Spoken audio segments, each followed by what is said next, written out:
আমি কি দিয়া বুঝাইতাম? আম পাতা, জাম পাতা, বড়ই পাতার কোনো অভাব নাই। কোনো পাতা দিয়া বড়ই, কোনো পাতা দিয়া গরম জল করে না। বড়ই পাতার পানি দিয়া কেন গরম জলটা করে? আম পাতা কি দোষ করলো? জাম পাতা কি দোষ করলো? বড়ই পাতা দিয়া কেন গরম জল করা হয়? এই কথাতে কোনো মৌলবি কয় না। লাল কাপড়, নীল কাপড়, হলুদ কাপড়, কত কাপড় দেখলাম। কবরের কাপড়টা কেন ভাইজান সাদা? এই সাদা দিয়া কেন দাফন করা হয়? এই কথা দিয়ে পৃথিবীর কোনো মৌলবি কয় না রে। এ আমার যুবক,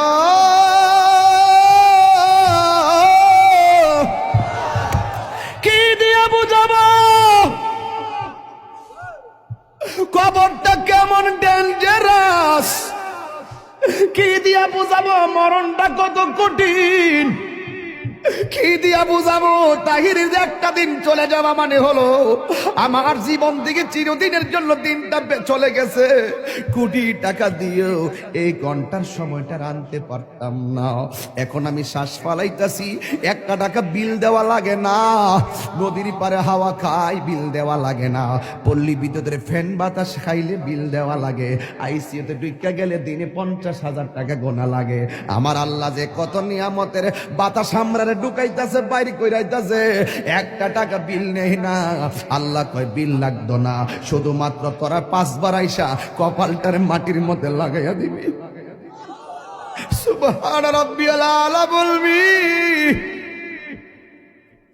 দুনিয়ার মালিকের ডিউটি 20 দিন না করলে 20 দিনের বেতন কাটা। আর আমার আল্লাহ তোরে হাজিরা দিছে দৈনিক 5 বার। 1 মাসও হাজিরা দেও না, 2 মাসও দেও না, মাঝে মাঝে সিটারি হাজিরা দাও।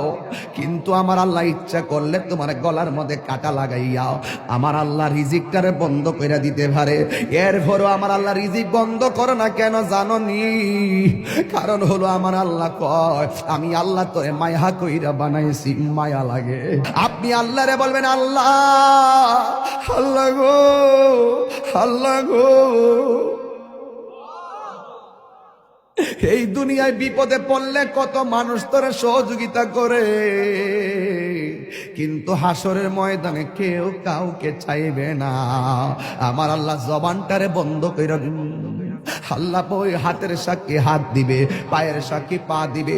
কিছু কিছু মানুষ আমল নামা নেওয়ার জন্য পাগল হয়ে যাবে। আল্লাহ এই আযাব আর সহ্য হয় না, তাড়াতাড়ি ওই তো জান্নাত দাও নাইলে জাহান্নাম দাও, তাড়াতাড়ি আমরা আমল নামা দাও। আল্লাহ বলবে ও ফেরেশতা, এ যখন তাড়াতাড়ি করে তার হাতটারে পেটের ভিতরে ঢুকাই দে। এবার বাম হাতটার পেটের ভিতরে ঢুকাইয়া এই হাতটারে পিছন দিক দিয়ে বাইর করবে। ওই বান্দা বলবে আল্লাহ তোমার কাছে আমল নামা চাইছি, তুমি কেন হাতটার পেটের ভিতরে এত কষ্ট করে ঢুকাইয়া দিলা? আমার তো নারী বুড়ি ছিঁড়া গেছে, এই হাতটারে পিছন দিক দিয়ে বাইর করলা। আল্লাহ বলবে তুই না আমল নামা চাইছস, তাহলে পিছন দিক দিয়ে তাকায়া দেখ। এবার ডাক দিয়ে বলবে আল্লাহ আমি তো তাকাইতাম পারি না, পিছনে কি দিছো আমি তো দেখি না।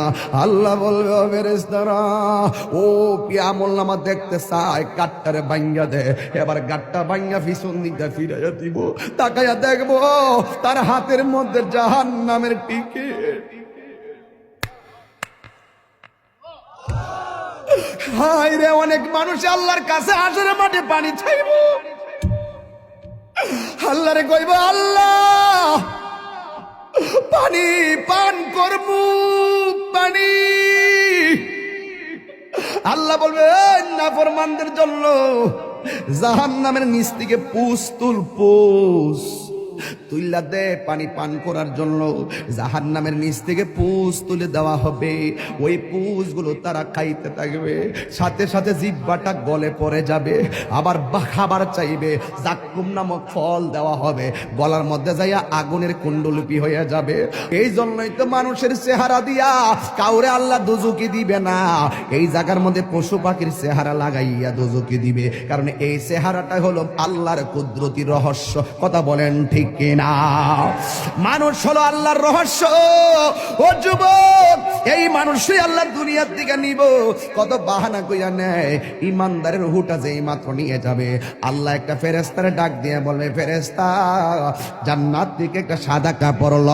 একটা সাদা কাপড় লইব, সাদা কাপড় লইয়া বলবে ইমানদারের কাছে যাও। রূহটা আজরাইলে বের করার সাথে সাথে ওই রূহটারে তুমি কাফন দিয়ে বাইন্ডিং কইরা ফেলাইবা। ও যুবক, এমন ভাবে রূহটারে বাইন্ডিং বাইন্ডিং করব, এমন ভাবে বাইন্ডিং কইরা আসমান দিকে উড়াইয়া লইয়া যাইব, দেখতেই তো বড় ভয় লাগে। এমন ভাবে বুঝি তাহিরিরে বাইন্ডিং করব, এমন ভাবে বুঝি আপনারে বাইন্ডিং করব, দেখলই তো কেমন জানে লাগে, দেখলেই তো কেমন জানে লাগে। এইভাবে বুঝি আমার বাইন্ডিং করব। আল্লাহ বলে আজরাইল, হো আজরাইল রুহুটা লো, আবার কো জান্নাতের ফেরেশতা আমার ইমানদারের রুহুটারে জান্নাতের সাদা কাপড় দিয়া বাইন্ডিং কইরা ফেলাইবি। এবার ফেরেশতা এসে বাইন্ডিং করে কইরা আসমানের দিকে একটা উড়াল মারে, এবার আসমানে যায়। প্রথম আকাশের ফেরেশতা কই, ও ফেরেশতা যাওয়ার সময় দেখছি তোমার কোনো গ্রান নাই, কিন্তু এখন কোথায় থেকে খুশবু আসতেছে? কই এটা হইলো কথার কথা বলতেছে আর কি, যদি বাড়ির ইমানদার হয়